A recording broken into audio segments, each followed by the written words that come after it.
There is a silence that exists only in flooded places, a pressure that goes beyond the weight of the water. It's the silence of secrets the city above has tried to drown. This story was sent to me by a team of urban explorers who learned that some wrecks aren't abandoned. They're still manned by a crew that never clocks out. If you think the dark is the worst thing waiting in the deep, you're wrong. Subscribe, because what you can't see beneath the surface can already see you.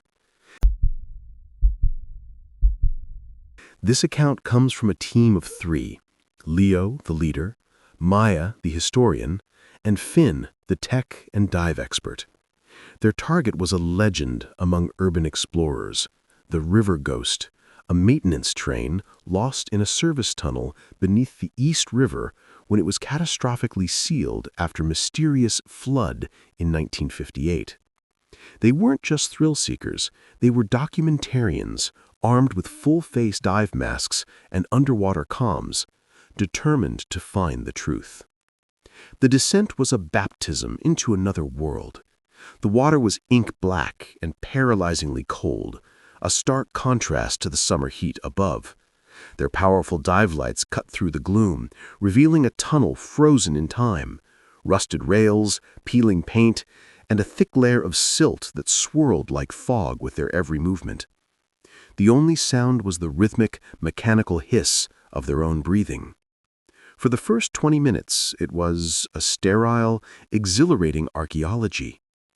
Then, the voices began. It started as a faint crackle in their comms, beneath the hiss of rebreathers. Maya heard it first, a distorted, tinny voice humming a swing-era tune. "Probably just interference from a ship's radio upstairs," Finn said, his voice tight. It was the first rationalization, the first desperate layer of false calm. But the interference didn't fade. It grew. The humming was joined by other voices, snippets of conversation in 1940s Brooklyn accents, talking about their shifts, their families. Then a clear, desperate plea. "The water's at my knees! Someone, please!" The voice was so real, so present, it felt like a fourth diver was with them. But here's where it gets really disturbing. A powerful, localized current grabbed Leo, yanking him off his fins and pulling him several yards down the tunnel before releasing him. It wasn't the gentle pull of a tide. It felt like a hand, a massive, invisible hand, had seized him and thrown him. As he steadied himself, his light swept the wall. Etched into the grime were tallies, hundreds of them, and a single, crudely scrawled word: staff. What they found next will haunt you. Their lights finally illuminated the River Ghost. It was there, perfectly preserved in its watery tomb, a relic from a bygone era. But the victory was short-lived. Finn swam to the lead car and shone his light inside. The conductor's cabin was a tomb. 3 skeletons, still clad in the tattered remains of MTA uniforms, were strapped into their seats, their skulls forever facing the track ahead. They hadn't tried to escape. It was as if they had simply stayed at their posts. The truth was far worse than they imagined. The 1958 flood wasn't an accident. It was a containment measure. Something had happened down here, something that had fused the souls of the doomed crew into a single, desperate consciousness, a hive mind of the drowned. They weren't ghosts trying to communicate. They were a collective, an undercurrent, and they were lonely. They didn't want to be remembered. They wanted colleagues. The currents were their hands, the voices their lure. They were trying to pull the living into their eternal shift, to staff the ghost train for the rest of time. The climax was a symphony of terror. The voices in their comms became a deafening roar of 100 drowned men screaming at once. The water around them erupted. Invisible forces slammed into them, pulling at their gear, tearing at their limbs. And in the churning silt, their lights caught glimpses of them. Pale humanoid shapes with wide, lidless eyes that reflected the light like a cat's. They didn't swim. They drifted, their movements a perfect, mocking mimicry of the diver's own frantic kicks. They were everywhere, closing in, their mouths open in silent, watery screams. They didn't document. They didn't explore. They fled. They fought against the grasping currents, their lungs burning, the screams of the drowned filling their skulls. They burst onto the service ladder they'd entered from, scrambling out of the water and onto the grimy platform, tearing off their masks to gasp in the foul but blessedly air-filled tunnel. They never spoke of the footage they got. They never went back. But Leo says he can't take a hot shower without the steam feeling like that cold, dense water. Maya can't listen to static without hearing those voices. And Finn? Well, he works a desk job now. But sometimes, when he's staring at his computer screen, he'll see a reflection in the monitor. Not his own, but the pale, wide-eyed face of a man in a 1950s uniform, looking over his shoulder, waiting for him to finally clock in. We think of the city as a machine of steel and concrete, but beneath the pavement, there are older, hungrier things. This account comes from a man named Ben, a graphic designer who took the wrong train home and found himself in a station that wasn't on the map, a station that was very much alive. If you've ever felt a sudden, inexplicable draft on a subway platform, listen closely. It might not be the train approaching. Subscribe, because some stops are final. This account comes from Ben. It had been a punishingly long day at a London ad agency, and his mind was a blur of typefaces and client revisions. He stumbled onto the tube at midnight, swaying with exhaustion, and fell into a light sleep as the train rattled through the dark. He was jolted awake by the lurch of the brakes and the hiss of opening doors. Blinking, he saw an elegant, old-fashioned platform outside, lit by soft, gas-style lamps. Assuming he just missed his stop, he shuffled out, the doors sealing shut behind him with a final-sounding thud. The silence was the first wrong thing. The relentless metallic roar of the tube was gone, replaced by a deep, subterranean quiet that felt heavy like a blanket. The air was warm, thick, and carried a strange, sweetly foul odor, like rotting flowers and damp earth. He pulled out his phone. No service. The digital display on the platform showed the station name, Gomorrah. He'd lived in London his entire life and had never heard of it. A cold trickle of unease ran down his spine. "It's just a disused station," he muttered to himself, the words swallowed by the silence. "The next train will be along soon." This was the false calm, the mind's desperate attempt to cling to the familiar in the face of the impossible. He walked along the platform, his footsteps echoing unnaturally. The tiles on the walls were a beautiful, deep maroon, but they were wrong. As he passed, he could have sworn they subtly bulged and receded, pulsing with a slow, rhythmic cadence. The vintage advertisements were for Dr. Morrow's Miracle Tonic and suit-proof corsets, their claims and prices from a century past. He tried to rationalize it, a preserved historical site, maybe, a prank. But the air grew warmer, and that foul, floral stench intensified with each breath the walls took. But here's where it gets really disturbing. He wasn't alone. A handful of other people stood on the platform, spaced far apart. A woman in a tattered Victorian dress coughed violently into a lace handkerchief. A man in a dusty post-war suit leaned heavily on his umbrella, his frame emaciated, his skin a sickly gray. They didn't look at him. They didn't look at anything. Their eyes were vacant, fixed on the Dork tunnel mouth as if awaiting a train that was eternally delayed. Ben approached the man. "Excuse me, what line is this? When is the next train?" The man slowly turned his head. His eyes were clouded with a milky film, and when he spoke, his voice was a dry rustle. "The digestive line," he whispered, before a racking cough seized him. "It always arrives, eventually." Ben backed away, his heart hammering. Digestive line? The word choice was too specific, too biological, too horrifying. He looked more closely at the other passengers. They weren't just ill. They were wasting away, their clothes hanging off gaunt frames, their movements sluggish and pained. They weren't waiting for a train. They were being processed. What happened next will haunt you. A deep, guttural rumble echoed through the station, vibrating up through the soles of his shoes. It wasn't the sound of an approaching train. It was a low, wet, peristaltic groan. The warm, foul wind gusted harder, pulling at his clothes, and for a terrifying moment, Ben felt a profound physical pull towards the tunnel, as if the station itself was inhaling. The station announcement system crackled to life, but the voice wasn't robotic. It was a wet, gurgling baritone speaking in a language that sounded like stones grinding in a stomach. Now feeding on platform 1. The truth was far worse than he imagined.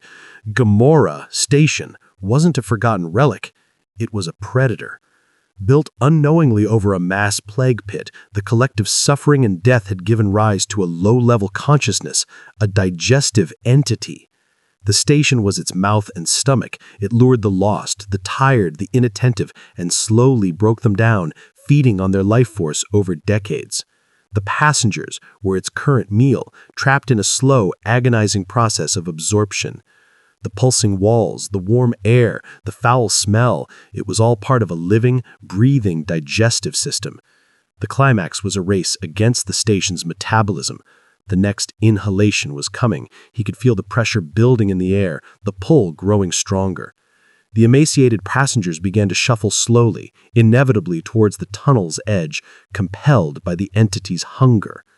Ben knew with a chilling certainty that if he didn't escape before the next cycle, he would join them, becoming another permanent resident in the gut of London. He turned and ran, not towards the tunnel, but back the way he came, searching for an exit, a ladder, anything. He found a sealed, grimy door marked "No Admittance" and threw his shoulder against it. It didn't budge. The guttural rumble grew to a deafening roar, the foul wind now a gale. With a final desperate scream of effort, he kicked at the rusted lock. It gave way. He spilled out into a dark, grimy service corridor, slamming the door shut behind him. He heard the wet, satisfied sigh of the station one last time before it faded into the familiar, comforting rumble of a real tube line nearby. Ben never reported it. He knew no one would believe him. He moved flats to be above ground, and he never, ever falls asleep on the tube again. But sometimes when he's walking over a particular patch of the city, he'll feel a faint warm updraft from a grate, carrying a hint of rotting flowers. And he'll walk a little faster, knowing that deep below, the station is still breathing, still hungry, and always waiting for its next meal to take the wrong train. We harness the raw power of lightning to fuel our cities, to push our trains through the dark. But what if that power has a consciousness of its own? What if it gets a taste for life? This account comes from an electrical engineering student named Anya, who learned that in the deepest substations, the current doesn't just want to be used, it wants to be fed. Subscribe because some sparks never truly die. They just wait in the wires, hungry. This account comes from Anya. She was top of her class, a prodigy who saw the beauty in equations and the elegant flow of electrons. Her prize-winning thesis on the historical load capacities of the Paris Metro had earned her a coveted private tour of the Gare de Lyon substation, a cavernous, cathedral-like hall that hummed with the power to run a small city.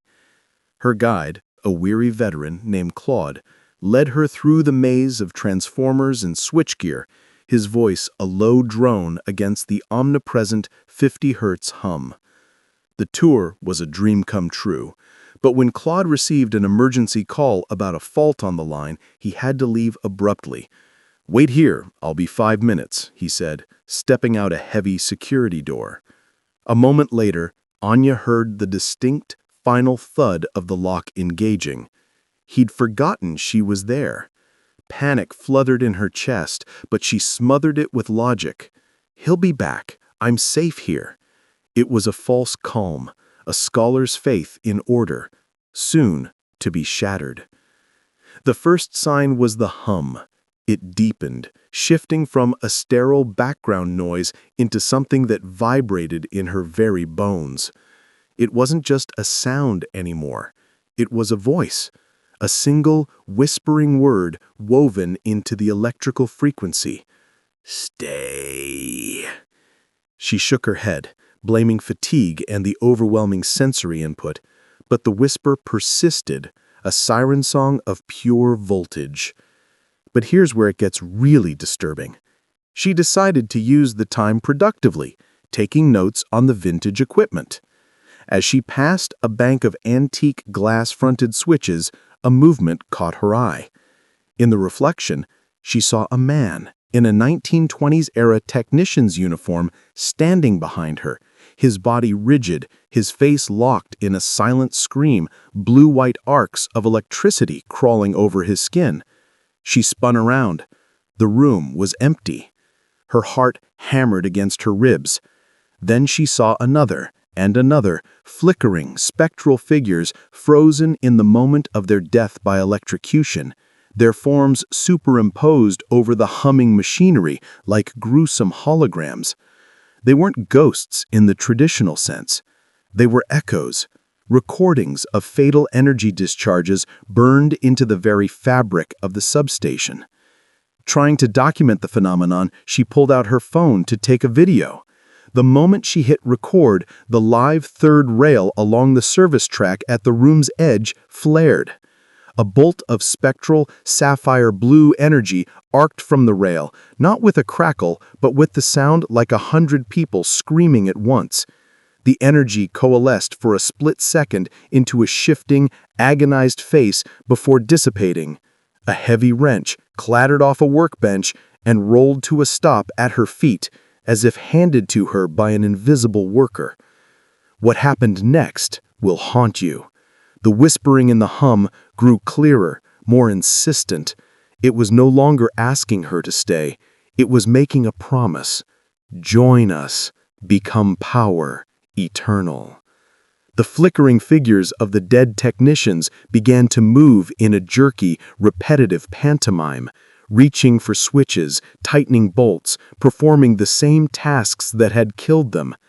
They were a permanent, tormented workforce, and the entity that lived in the current, the consciousness born from countless megawatts and countless deaths, was their foreman. It was reenacting their final moments to sustain itself, feeding on the psychic resonance of their electrocution. The truth was far worse than she imagined. This wasn't a haunted place. It was a feeding ground. The electrical entity was a parasite that thrived on the moment of conversion when living flesh became a conduit for raw power. The dead technicians weren't its victims, they were its larder. And now it had a new, vibrant source of life locked inside with it. It was setting the stage, manipulating the environment, preparing to create a new, powerful echo by orchestrating her death. The climax was a terrifying dance with an invisible predator. The lights flickered and died, plunging her into darkness, save for the hellish blue glow of the spectral arcs along the third rail. The main hum rose to a deafening roar, the voice now a commanding, hungry shout in her mind. A heavy cable above her swung on its own, sparking violently, hurting her toward the live rail. The ghostly workers turned in unison, their screaming faces pointing at her, their arms outstretched not in warning but in welcome to their eternal shift. Anya didn't try to reason with it. She ran on pure instinct, ducking under the swinging cable, her photographic memory of the room's layout her only guide in the strobing darkness. She found the security door and slammed her palms against it, screaming for help. Just as she felt a static charge lift the hair on her arms, the door flew open. Claude stood there, his face ashen. The main power had tripped station-wide. She never finished her thesis. She switched her major to literature, to the safe, dead world of words on a page. But the modern world offers no true escape. The buzz of a faulty fluorescent light, the static shock from a car door, the hum of a refrigerator. Each one is a whisper, a reminder of the promise made in the dark. And sometimes In the silence of her apartment, she can still hear it, the hungry voice in the wires waiting for her to make one wrong move and complete the circuit.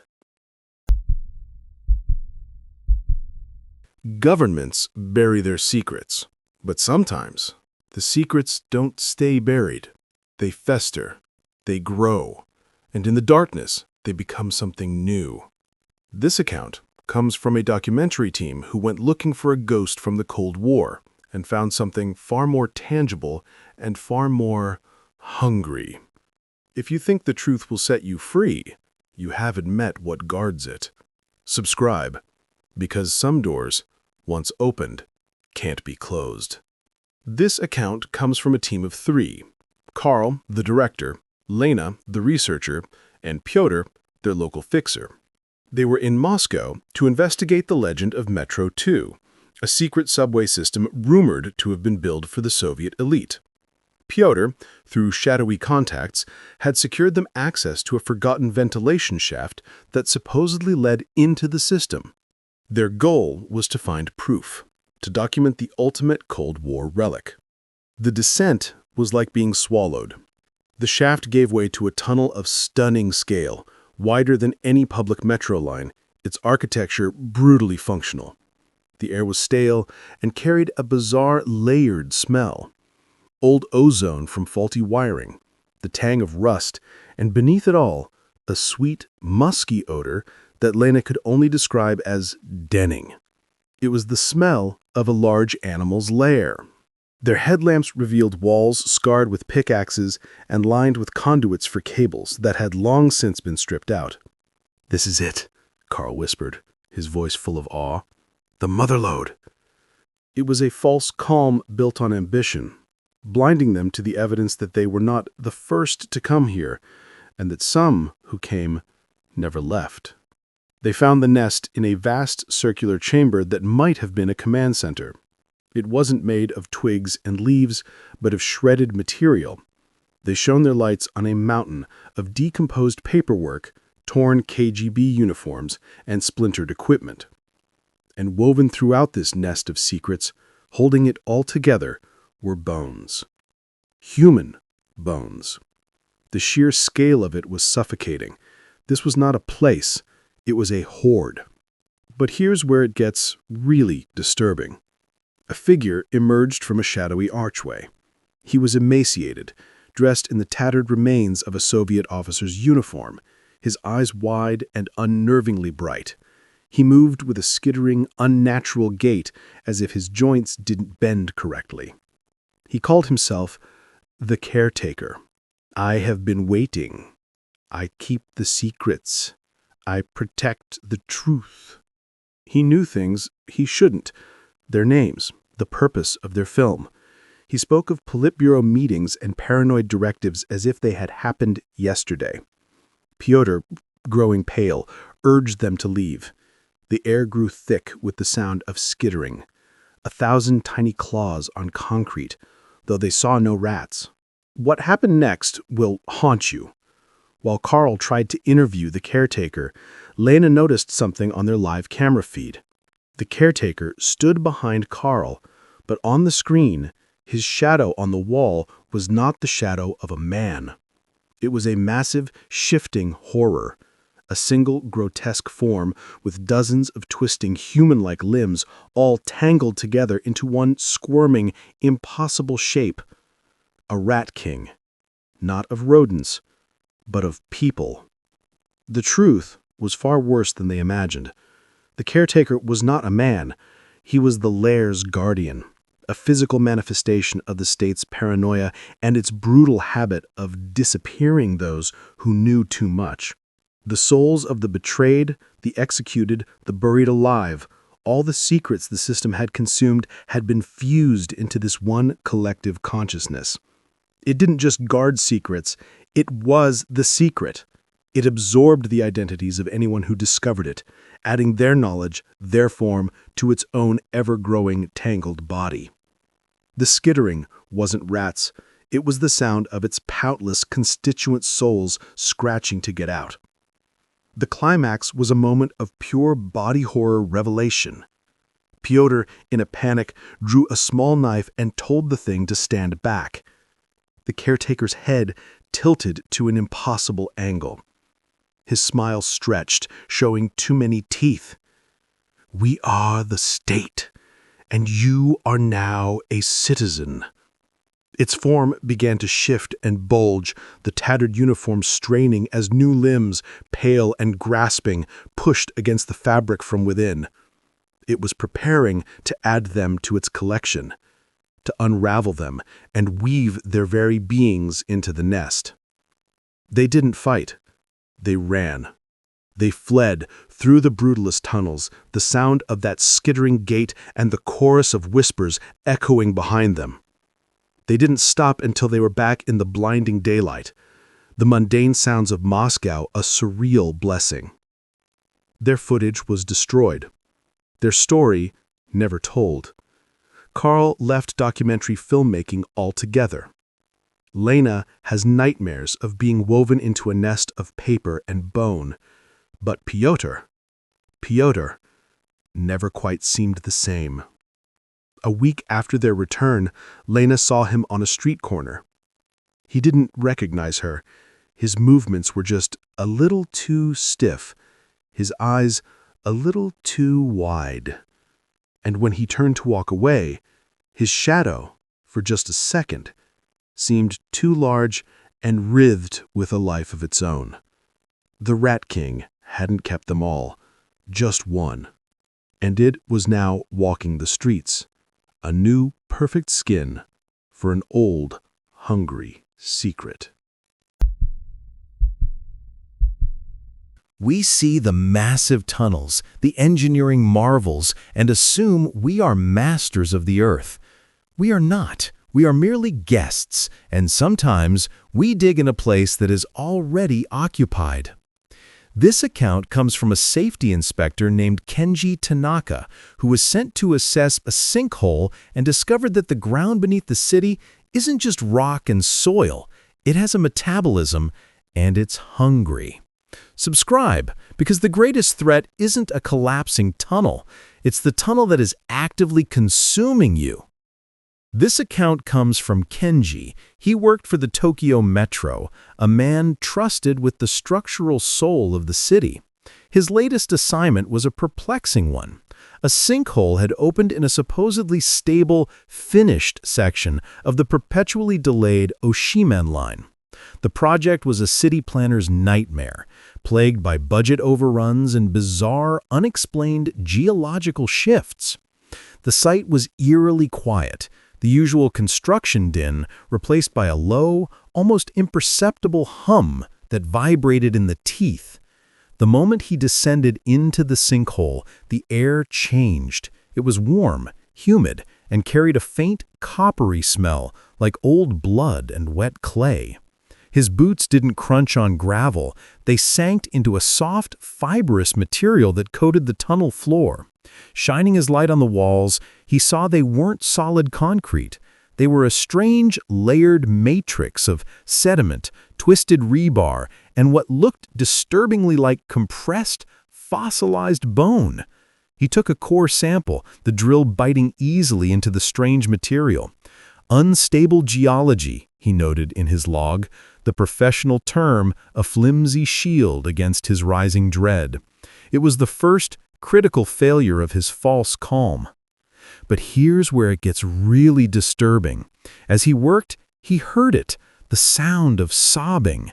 It was faint, seeming to come from the solid wall itself. He pulled out his digital recorder to document the acoustic anomaly. When he played it back, the sobbing was clear, but beneath it, he could hear the frantic, rhythmic sound of digging. It was the sound of someone trying to dig their way out from the inside of the earth. His geological hammer, left leaning against the wall, suddenly fell over. When he picked it up, the cold steel was warm to the touch. He wasn't alone. A figure in a dirty construction helmet and coveralls emerged from a side passage that hadn't been on his blueprint. The man's face was gaunt, his eyes hollow. "You have to feed the tunnel," the worker whispered, his voice raspy from disuse. It's the only way to make progress. Then you can leave." He shuffled away before Kenji could question him. Pulling out the official blueprints, his blood ran cold. The lines and cross-sections on the page seemed to slither, rearranging themselves into a new, impossible layout before his eyes. The tunnel was not a static structure. It was dynamic. It was alive. What happened next will haunt you. He analyzed the core sample back in his mobile lab. It wasn't rock. Under the microscope, the sample was a horrifying composite of mineralized bone fragments, shredded synthetic fibers from modern work clothes, and pulverized concrete. This wasn't natural geology. This was a digestive byproduct. The Oshiman line wasn't being built through the ground, it was being excavated by something within the earth, a subterranean entity that processed rock and human interlopers into the very structure of its expanding digestive tract. The workers, he saw, were the previous engineers and inspectors, their bodies and minds digested and repurposed as thralls, forever doomed to expand the gut of the thing that consumed them. The truth was far worse than he imagined. The sinkholes weren't structural failures, they were feeding pits, the entity's way of drawing in new material and new workers. The entire project, with its delays and mysterious problems, was a facade.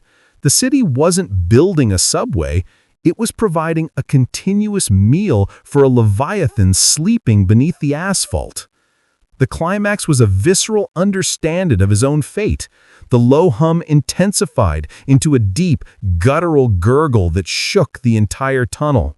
The warm, coppery wind began to blow with force, pulling him deeper into the passage. The walls themselves seemed to contract and expand rhythmically. The gaunt worker reappeared, this time with several others. They moved with a single, placid purpose, herding him gently but insistently towards the source of the sound. They weren't threatening him, they were welcoming him to the workforce. They were leading him to the digestive core, where he would be broken down and remade into another permanent, mindless laborer for the Echo Line. Kenji didn't go quietly. He turned and ran, fighting against the warm, sucking wind, his mind screaming. He scrambled back up the service ladder, bursting out into the cold night air, the sounds of the normal city a jarring symphony of sanity. He filed his report. Geologically unstable, recommend immediate and permanent cessation of all work on the Oshiman line. He cited unpredictable methane vents and unique seismic activity. They believed him. The project was shelved. But Kenji knows the truth. The digging never stopped. Sometimes, late at night, he places his hand on the floor of his apartment. He can feel it, a faint, rhythmic vibration, deep, deep below. The Echo Line is still being built, mile by gruesome mile, and down in the warm, coppery dark, his former colleagues are still digging, waiting for the next inspector to arrive, ready to welcome him to the only job he'll ever have again.